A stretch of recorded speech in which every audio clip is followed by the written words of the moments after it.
কারাগারে ঈদ অনুষ্ঠানের মঞ্চ মাতালেন বন্দী কণ্ঠশিল্পী নোবেল।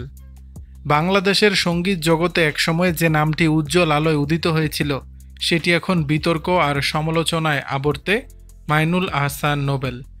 দেশের সঙ্গীত অঙ্গনে রাজকীয় আবির্ভাব ঘটিয়ে তিনি দ্রুতই নজর কাড়েন, তবে একের পর এক বিতর্কিত কর্মকাণ্ডে সেই স্থান হারান।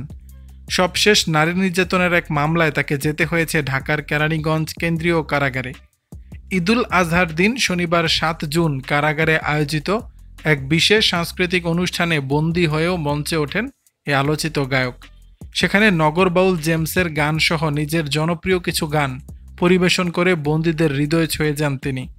তার কণ্ঠে অভিনয়, ভিগি ভিগি, সেই তুমি কেন এত অচেনা হয়ে গেলে, এই গানগুলো শুনে আবেগে ভেসে যান সহবন্দীরা। কারা প্রাঙ্গণ যেন মুহূর্তে রঙিন হয়ে ওঠে সঙ্গীতের সুরে। ঈদের বিকাল 3:30টায় কারা কর্তৃপক্ষের উদ্যোগে বন্দিশালার মাঠে শুরু হয় এই সাংস্কৃতিক আয়োজন।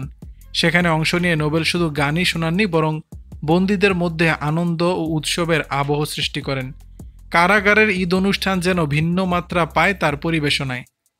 অনেকেই মনে করছেন এই পরিবেশনা হয়তো নতুন করে আশার আলো দেখিয়েছে নোবেল ভক্তদের কাছে। হয়তো তারা চান নোবেল নিজেকে সংশোধন করে আবার ফিরুন তার মূল পরিচয়, একজন কণ্ঠশিল্পী হিসেবে। তবে সঙ্গীতের এই রঙিন মঞ্চের আড়ালে রয়েছে গুরুতর অভিযোগের ছায়া। কিছুদিন আগে সামাজিক যোগাযোগ মাধ্যমে নোবেলের একটি ভিডিও ভাইরাল হয়, যেখানে তাকে মারধরের দৃশ্য দেখা যায়। ভিডিও দেখে ভুক্তভোগীর পরিবার তাকে শনাক্ত করে জরুরি সেবা নম্বর 999-এ ফোন দেয়। পরে 19 মে রাত 9:30টার দিকে ডেমরা থানা পুলিশ ভিকটিমকে উদ্ধার করে।